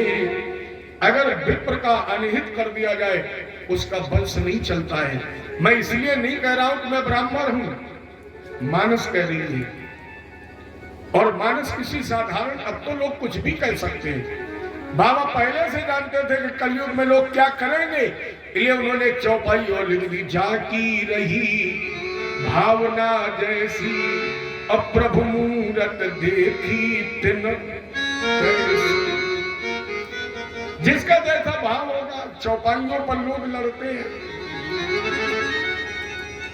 ये लड़ने का विषय नहीं है, क्योंकि गोस्वामी बाबा साधारण नहीं एक ऋषि है। और मैंने शायद कल या परसों कहा था ऋषि का मतलब है रिसर्च। रिसर्च मतलब वैज्ञानिक। उसने समाज में रिसर्च किया और रिसर्च करके जो परिणाम प्राप्त किया वो मानस में रख लिया। रिसर्च जो परिणाम मिला, क्योंकि जितने भी लोग अभी तक विदेशी आए इस देश पर, उन्होंने एक ही काम किया, किसी तरह ब्राह्मण को नष्ट किया जाए। और जब दिन ब्राह्मण नष्ट हो जाएगा उस दिन हिंदू और हिंदुस्तान खत्म हो जाएगा। क्योंकि हिंदुत्व को मैं लड़ तो नहीं सकता हूं, लेकिन तुम्हारे अंदर हिंदुत्व तो भर ही सकता हूं, हिंदुत्व तो जगा ही सकता हूं। ये मत समझो कि ब्राह्मण लड़ने में भी कभी पीछे ना है। ब्राह्मण के 4 रूप हैं, और सबसे पहले ब्राह्मण का रूप है सुदामा। अगर ब्राह्मण शास्त्रीय परंपरा का है, अगर ब्राह्मण विनम्र और नम्र है तो सुदामा है। ब्राह्मण अगर अस्त्र उठाता है धर्म के लिए तो परशुराम है। ब्राह्मण अगर अनीत पर अस्त्र उठाता है तो रावण है। एक ब्राह्मण चाणक्य भी हुआ है जिसने सब कुछ पलट लिया है। और आज भी आप जहां कहीं भी जाए,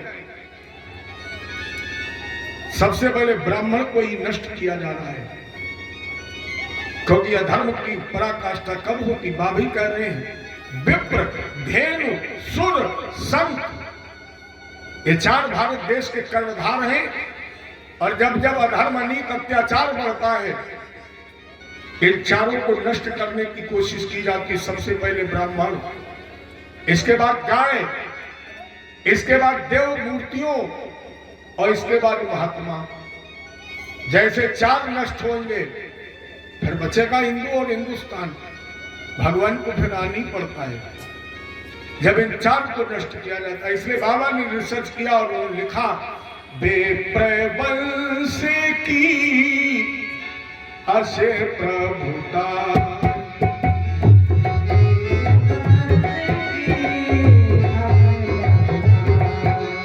बेप्रबल से की असे प्रभुताई, बेप्रबल से की असे प्रभुताई, अभय हो जो नहीं गिराई।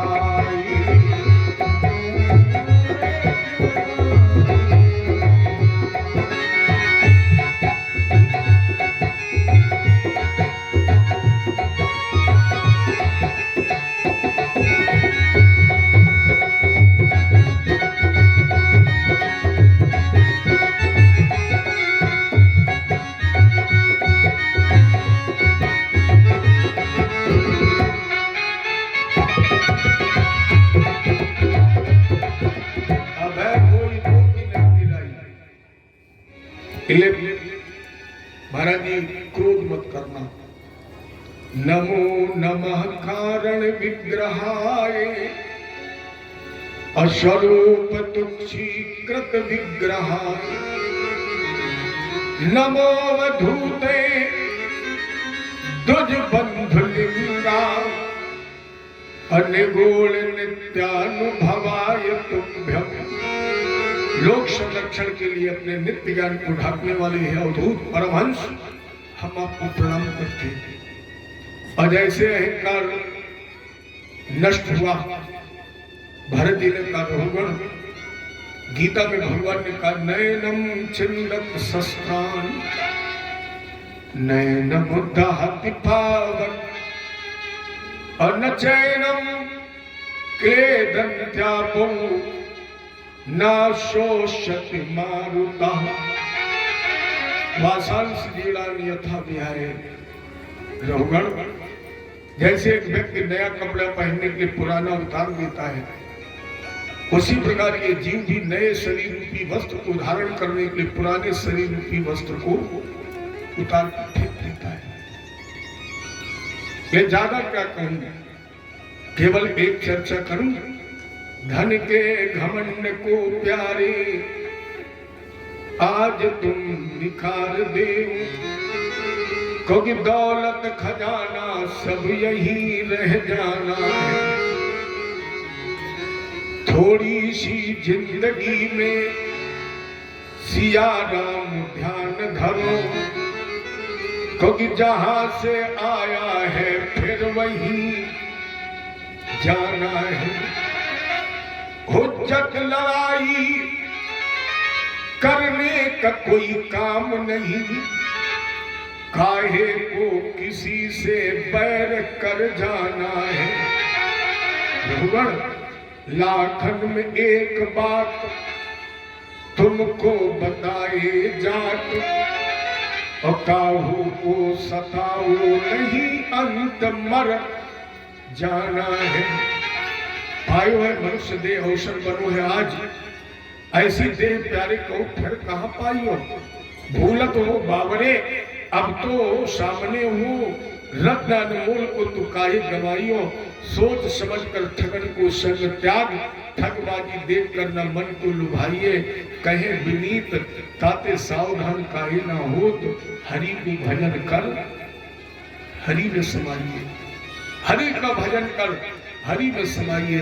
अरे रघुगण, जो करते रहोगे भजन धीरे धीरे, भजन धीरे धीरे, तो मिल जाएगा वो, तो मिल जाएगा वो सजन धीरे धीरे।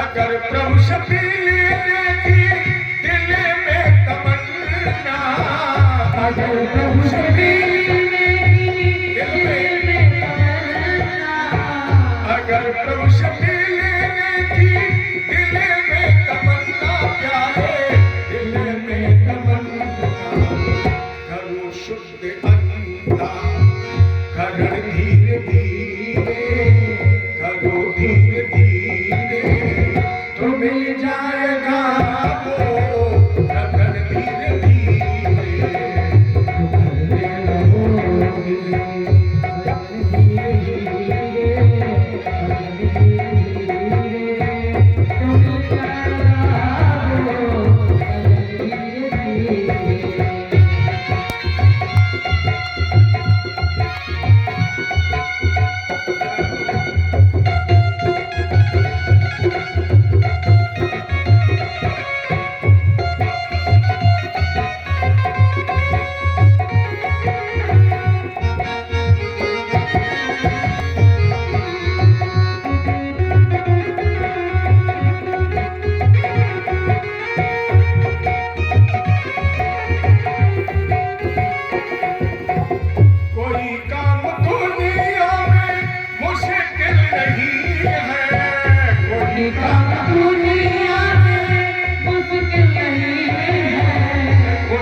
करते रहो यतन धीरे धीरे, यतन धीरे धीरे तो मिल जाएगा शरण धीरे धीरे।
भजन धीरे धीरे तो मिल जाएगा वो रतन धीरे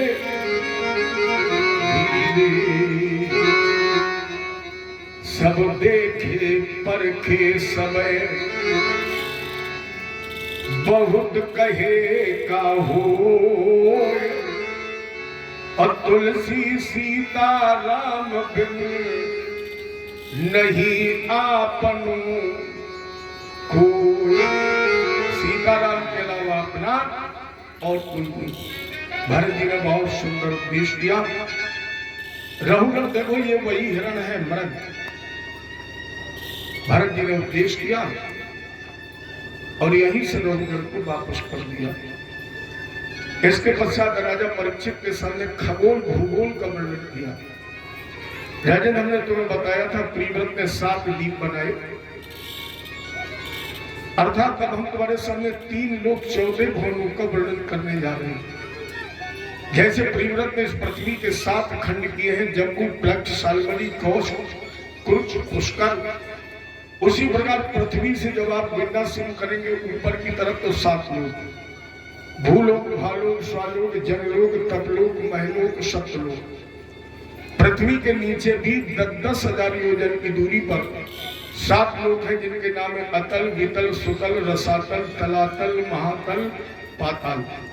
पातालपुरी से ठीक 3000 योजन नीचे शेष भगवान का निवास है, जहां पर 1000 फण पर ये इस सारे भूमंडल का भार उठाइए। और कितना वजन समझ में आता, 1 सरसों के दाने के बराबर। जितना एक राई या सरसों के दाने का वजन होता है, शेष जी को सारे भूमंडल का वजन उस एक दाने के बराबर ही समझ में आता है। राजा परीक्षित ने कहा, महाराज जी, नर का नाम भगवान के भाजी नर कहा है, 3 लोग 14 भुवन बता दिए। सुखदेव जी ने कहा, अंतराल एवं त्रिदिक्यास्तु दक्षिण दिशाम। दक्षिण दिशा में नर्क है, पृथ्वी के नीचे गर्म जल के ऊपर खौल रहा है जल उस पर स्थित है। अब आप लोग 5 मिनट के लिए दिल और दिमाग दोनों खोलिए, दोनों खोल लीजिए, दिल और दिमाग। क्योंकि सुखदेव जी ने कहा, राजन में नर्क कितने हैं और इन नर्कों में जाता कौन है। वैसे तो नर्क बहुत है, कहाँ है?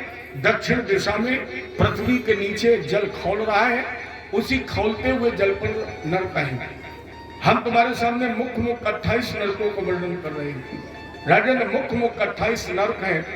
तामिस, अंध तामिस, रौरव, महारौरव, कुंभीपाक, कालशूत्र, अस्पतवन, क्रम भोजन, सदंश, तत्व, सूर्य, वज्र, कंटक, शाल्मली, वैतरणी, पियोद, प्राणरोध, लाला, बक्षार में आदन, ऐपान, रक्षोगण, भोजन, दंतशूल, कवच, अनुगण, पर्यावर्तन, सूची मुक्त, ये मुख्य 28 नरक हैं।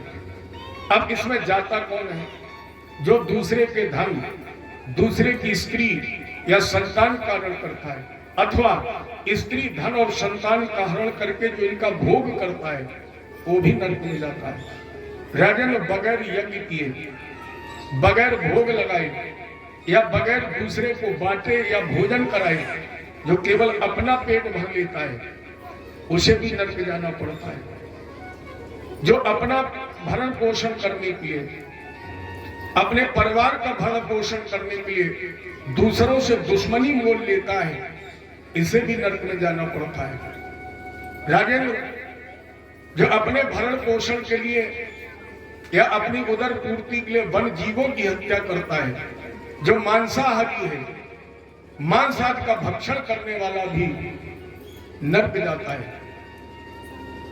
लेकिन अब तो टीवी में भी एक विज्ञापन आता है, दूरदर्शन पर आपने सुना होगा, एक विज्ञापन आता है, संडे हो या मंडे रोज खाओ। आता है ना, सुना है कभी? संडे हो या मंडे और रोज खाओ। और जब वहां चलेंगे डंडे,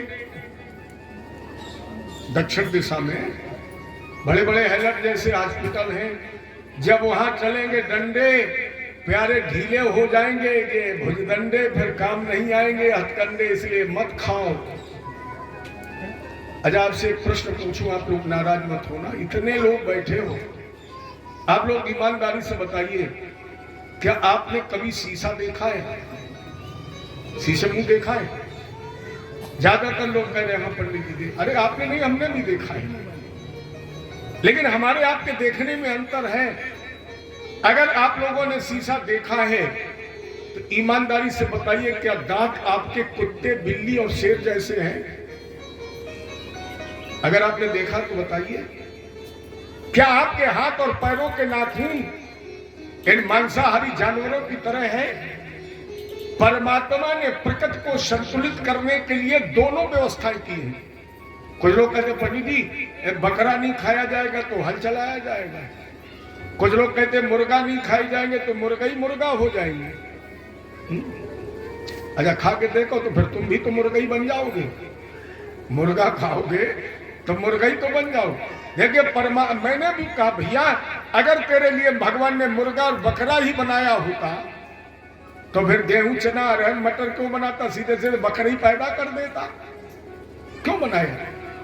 प्रकृति ने दोनों का निर्माण अलग अलग किया है। आप अपनी पहचान को देखिए, जितने भी मांसाहारी आपको जानवर मिलेंगे उनके दांत नुकीले होंगे, और जितने शाकाहारी लोग होंगे उनके दांत हमेशा चपटे होंगे, चाहे वो गधा हो, चाहे बैल हो, चाहे भैंसा हो और चाहे मनुष्य हो, सबके दांत चपटा होंगे जितने शाकाहारी हैं। और जितने मांसाहारी हैं वो चाहे शेर हो, चाहे बिल्ली हो, चाहे कुत्ता हो, सबके दांत नुकीले होंगे। क्या तुम्हारे अंदर की विशेषता है? जितने मांसाहारी जानवर हैं उनके हाथों और पैरों के नाखून भी नुकीले होंगे, और जितने शाकाहारी लोग हैं उनके नाखून नुकीले, पैर के भी नाखून चपटा है और हाथ की उंगलियों के भी नाखून चपटा है। जितने शाकाहारी लोग हैं वो हमेशा होठों से पानी पीते हैं, कभी देखना गौर करके। जितने शाकाहारी जीव हैं वो सब होठों से पानी पीते हैं, और जितने मांसाहारी जानवर हैं वो सब जीभ से पानी पीते हैं। कभी देखना कुत्ता भी पानी पिएगा तो जीभ से उठा के पिएगा, बिल्ली भी पिएगी तो जीभ से, और हम तो जीभ से पीते हैं, होठों से पीते हैं। और अगर मांसाहारी हैं तो मुझे कोई भय नहीं, मैं हमेशा मंच पर निर्भय होकर बोलता हूं, क्योंकि सचिव भय जो तीन जो प्रिय बोले भयास, मुझे भय नहीं लगता है।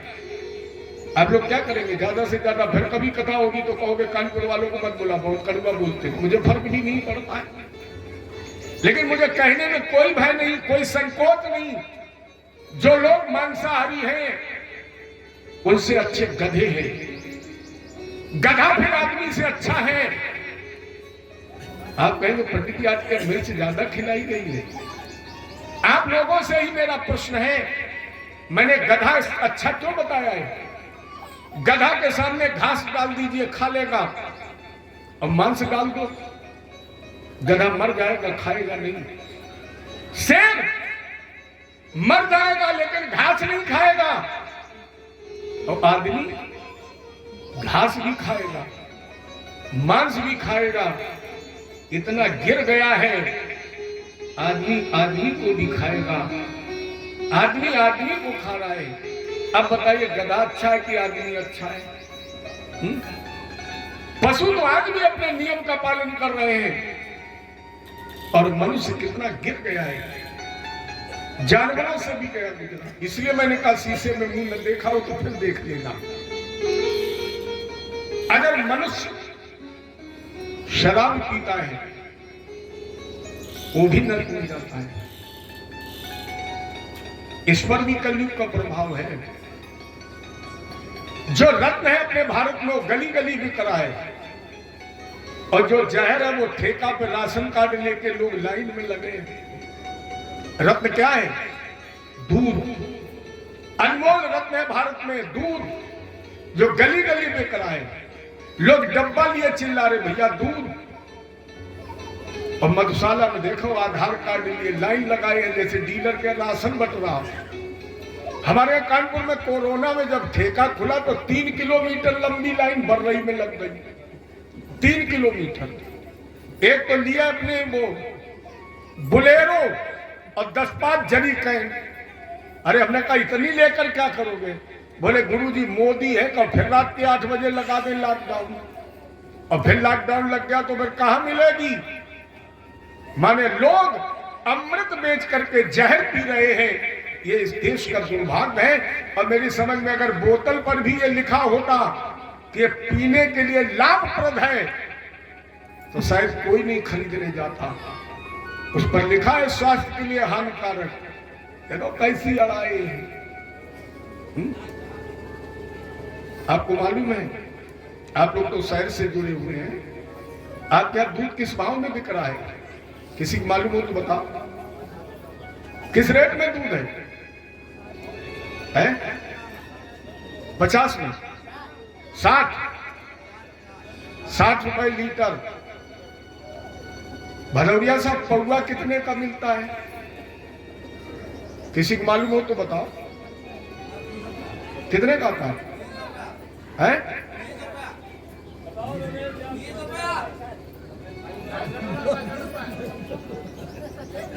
300 का, 65 का।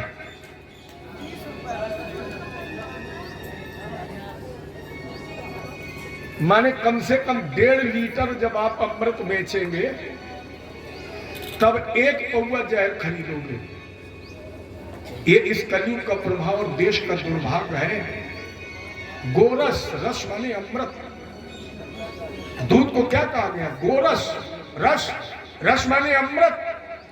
लोग 1.5 लीटर अमृत बेच देते हैं और 1 पौवा जहर ऐसा खरीदते हैं कि कल हमने बताया कि गली के कुत्तों बेचैन हो जाते हैं। तो जो इस तरह के नशा करते हैं, लोग कहते हैं, मिलते हैं लोग अजीब अजीब मिलते हैं। लोग कहते हैं गुरुजी हम क्या करते हैं, जो कुछ करता है ईश्वर ही तो करता है। हमने कहा भैया क्यों? अरे बोले गीता में भगवान ने कहा हे अर्जुन जो कुछ भी होता है मैं करता हूं। बिल्कुल सही है, जो कुछ भी होता है वो सब भगवान करता है। लेकिन एक बात से बिल्कुल स्पष्ट हो जाएगा, उत्तर देना।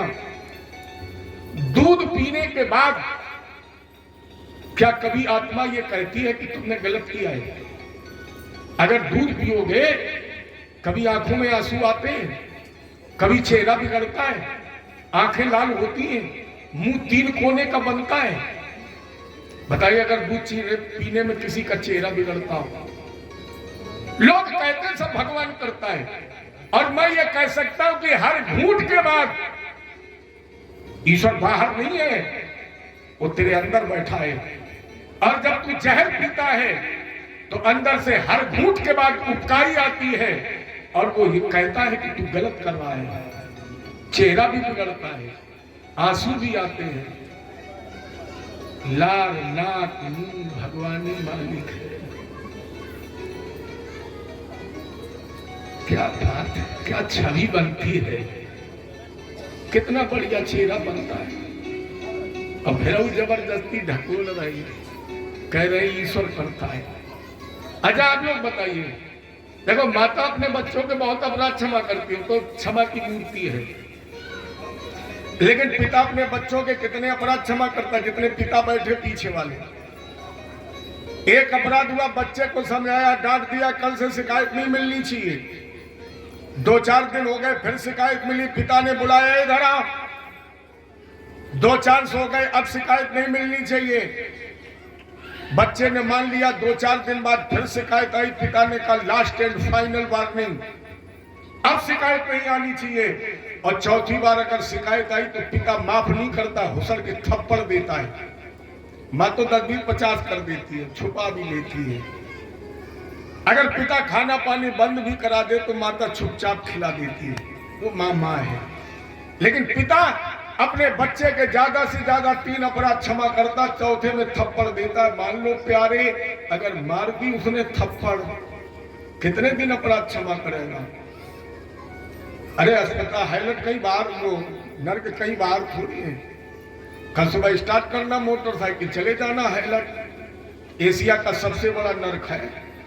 किसी के हाथ कटे, किसी के पैर कटा, किसी का पेट फटा। डॉक्टर ने एक पैर काट दिया, दूसरे में 20 ईंटा बांध दिए, बोले हिलना नहीं तो मर जाओगे। यही तो नर्क है कि बाहर है। अच्छा कितने लोगों में ये कुछ लोग ऐसे भी बैठे होंगे जो ये दावा करेंगे कि पंडित जी हम एक टेबलेट नहीं खाए, 70 साल के हो गए। अब कुछ ऐसे भी मिलेंगे जो कहते हैं 70 साल में 70 मिनट बगैर दवा के नहीं जिए। नर्क यही तो है। इसलिए समय रहते चेतो साथियों, न किंचित देर हो जाए, अभी समय है, विलंब मत करो, चेत जाओ, समय रहते चेतो साथियों। इसलिए ये नरकों की कथा बताई गई, चेत जाइए। हालांकि मनुष्य गलती का पुतला है, हो सकती है, लेकिन करे गलती, जो करे ना कभी गलती उसे भगवान कहते हैं। करे गलती और सुधर जाए उसे इंसान कहते हैं। करे गलती सुधर जाए उसे इंसान कहते हैं। इसलिए अभी समय है, सुधर जाइए। अभी तो समय 4 दिन का है, अभी तो केवल 3 ही दिन बीते हैं। जीवन 7 दिन का है। 7 दिवस के बीच में होगा मरघटवास और सोने सी काया जले कोई न होवे। अब इससे बचने का उपाय क्या है? अजामिल जी का चरित्र सुनाया और एक पंक्ति दी। वृथा जाए तन जन सभी, वृथा जाए धन धाम, अब वृथा न जाता है कभी नारायण का। सब बेकार चला जाए लेकिन भगवान का नाम कभी बेकार नहीं जाता है। बाबा ने मानस में करीब 42-44 चौपाइयां लिखी है। हम आप 2-4 गा लें और इसके बाद यहीं पर आज की कथा का विश्राम कर दें। क्या लिखा बाबा ने? अरे नाम लेत भो सिंधु सुखाही, करो विचार सुजन मन माही, जाकर नाम मरत मुख आवा, अधमो मुकुत होई सुध गावा, सुमिर पवन सुध पावन नामू, अपने बस कर राख्यो रामू, गीध अजामिल गजगढ़ काऊ, मुकुत भय हरि नाम प्रभाऊ। कहाँ कहाँ लगी नाम बड़ाई, और राम न सकही नाम गुण। सब बेकार चला जाता है लेकिन भगवान का नाम कभी बेकार नहीं जाता। इसलिए भगवान की शरण में रहिए, उसी का भजन करते हुए कथा का विश्राम करें। कल की कथा में मुख्य रूप से भगवान का जन्मोत्सव, चतुर्थ कृष्ण जन्म में, कल आपके पंडाल में भगवान कृष्ण का जन्म, और इस जन्म के लिए आप लोगों को कुछ तैयारी भी करनी है। लोग अपने बच्चे का बर्थडे मनाते हैं, वर्षगांठ मनाते हैं, 10,000 रुपया खर्च करते हैं। और कल तो हम आप उसका जन्मोत्सव मनाएंगे जिसने हमें आपको जन्म दिया है। ये क्या कृपा है ठाकुर जी की। उन्होंने कहा कि अभी तक हमने तुम्हारा जन्मोत्सव मनाया, लेकिन अब रायपुर में आप हमारा कल जन्मोत्सव मनाइए। इसलिए कल थोड़ी इस जगह को और अच्छा सजाएं। अपने आप ये लगे कि यहाँ आज बर्थडे है, यहाँ भगवान का जन्मोत्सव मनाया जाएगा। कल के लिए कुछ तैयारी भी करनी है। भगवान के प्रसाद के लिए बढ़िया चरणामृत, पनीरी, गरी मिश्री, और अच्छा अगर भगवान का जन्मोत्सव मनाना है तो आप लोग कंपट, टाफी, मखाने, आप चिंता मत करना, मैं लेके नहीं जाऊंगा। विदाई तक आपको ये पता लग जाएगा हम अपने आप में बहुत ईमानदार वक्ता है। मुझे जो ले जाना होगा पहले ले जाए, कह देंगे ले जाएंगे, और हम ये कहकर ले जाएंगे कि तुम्हारी क्षमता हो तो रोक लो, हमको ले ही जाएंगे जो ले जाना। इसलिए कल ऐसा लगे कि हम रायपुर में नहीं, वृंदावन में बैठे हैं। अर्जी हमारी है, तैयारी आपकी है, और मर्जी मेरे गोविंद की है। वो कैसे आता है कल भगवान का। दूसरी बात, कल हमारे परीक्षित जी और भदौरिया साहब दोनों लोग आसन पर मजबूत बैठेंगे। कल हम जी भर के दान मांगेंगे। कल किसी से कोई रियायत नहीं होगी। भगवान का जन्मोत्सव है। अब भगवान के जन्मोत्सव में बाबा ने 3 लाख गौवें, जिनके खुर और सींग सोने और चांदी से मरवाए थे, दान कर दिए। 7 काले तिल के पहाड़ स्वर्णाभूषणों से सजा कर दान किए थे। अब हम कल कितनी जमीन मांगेंगे, कितनी गाय मांगेंगे, कितना सोना चांदी मांगेंगे, ये हम आज नहीं, आपको कल ही बताएंगे, अभी नहीं। देखो, कुश्ती छुप के नहीं होगी, बिल्कुल सामने होगी। कल यही मंत्र से मांगेंगे, दम भर के, और हम ले भी लेंगे। कल कोई श्रोता मेरे पंडाल में खाली हाथ नहीं, चरणामृत, पनीरी वगैरह सब लेके आइए। अगर भगवान ने आपको धन दिया हो तो, और न दिया हो तो केवल एक फूल ही लेकर आए, एक तुलसी का दल ही लेकर आए। लेकिन कल कुछ ना कुछ मेरे ठाकुर जी के लिए, अरे बच्चे के जन्मोत्सव में दिया जाता ना कुछ ना कुछ। कुछ लोग सोच रहे होंगे पंडित जी ने बढ़िया बताया, पैसा हम अटैची बंद कर देंगे, फूल ही ले जाएंगे। लेकिन भगवान जानते हैं आपके घर में कितना है। तुम 1 पैसा दोगे वो 10 लाख देगा। इसलिए कल भगवान के जन्मोत्सव पर सुंदर दान करें। और आनंद से भगवान का जन्मोत्सव मनाएं। कोशिश होगी हमारी, अब हमें पता तो नहीं है अभी, कोशिश हमारी होगी कि कल कन्हैया जी सूप में लेट कर आए। अगर हमारी बहन जी 2, 4, 6 महीने के बच्चे की व्यवस्था करेंगी तो कल आएंगे कन्हैया जी सूप में लेट कर। जय जय श्री, ऐसा लग रहा है आप लोग थक रहे हैं।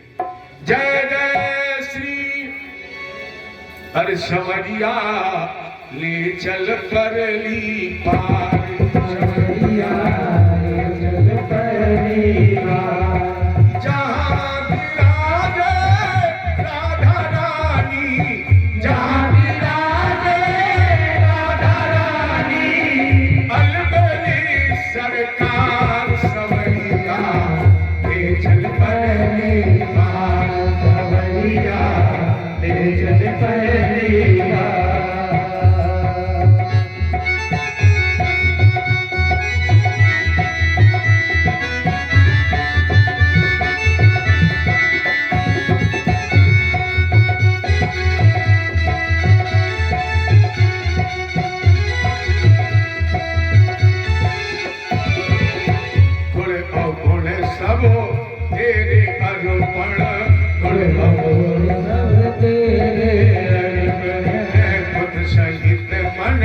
तुझे समर्पण, ये जीवन भी तेरे अर्पण, ये जीवन भी तेरे अर्पण।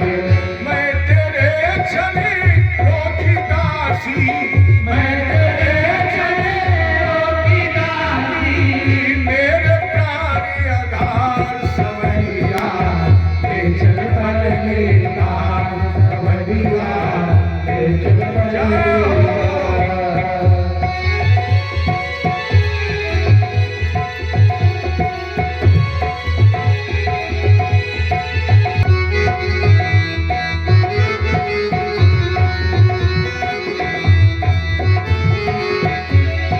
जहाँ विराजे राधा रानी, जहाँ विराजे राधा रानी, अलबेली सरकार समरिया ले चल परली पार, समरिया ले चल परली पार।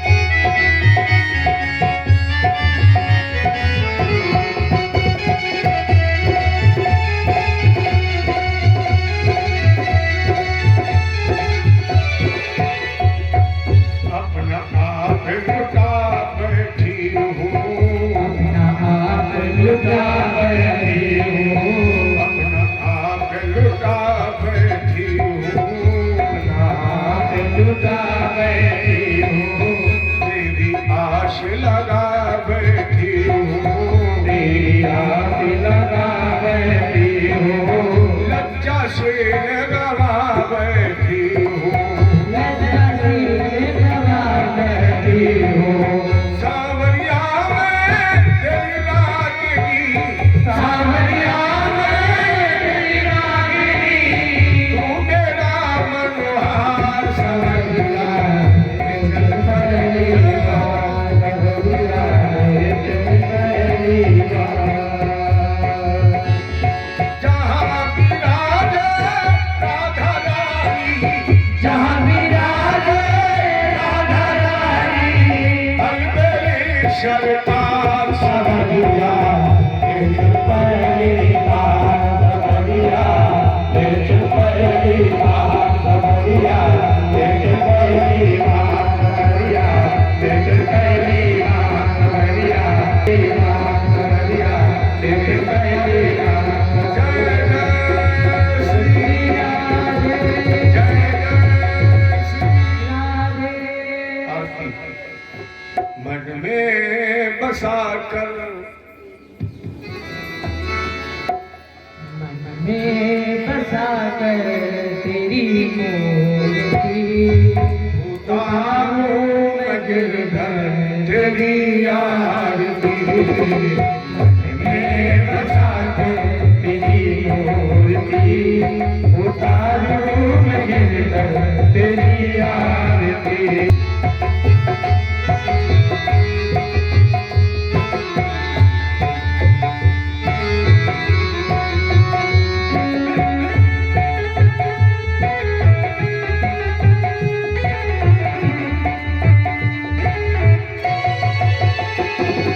करुणा करो कष्ट हरो ज्ञान दो भगवान भाव में फंसी नाव मेरी तार दो भगवान करुणा करो कष्ट हरो ज्ञान दो भगवान भाव में फंसी नाव मेरी तार दो भगवान करुणा करो कष्ट हरो ज्ञान दो भगवान भाव में फंसी नाव मेरी तार दो भगवान करुणा करो कष्ट हरो ज्ञान दो भगवान भाव में फंसी नाव मेरी तार दो भगवान दर्द की दवा तेरे पास है दर्द की दवा तेरे पास है जिंदगी दया की है भीख मांगती मन में बसा के तेरी मूर्ति उतारो मैं गिरधर तेरी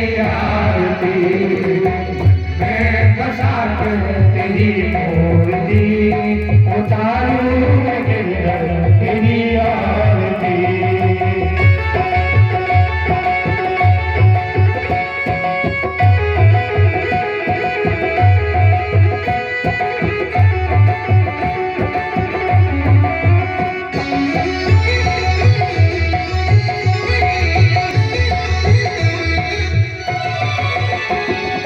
मांग तुझसे ज्ञान यही सोचता भगवान जिंदगी जब तेरे नाम पर ही अर्पण मांग तुझसे ज्ञान यही सोचता भगवान जिंदगी जब तेरे नाम पर ही अर्पण सब कुछ तेरा कुछ नहीं मेरा सब कुछ तेरा कुछ नहीं मेरा चिंता है मुझको प्रभु संसार की मन में बसा के तेरी मूर्ति तुम गिरधर तेरी आरती मन में बसा के तेरी मूर्ति उतारो मैं गिरधर तेरी आरती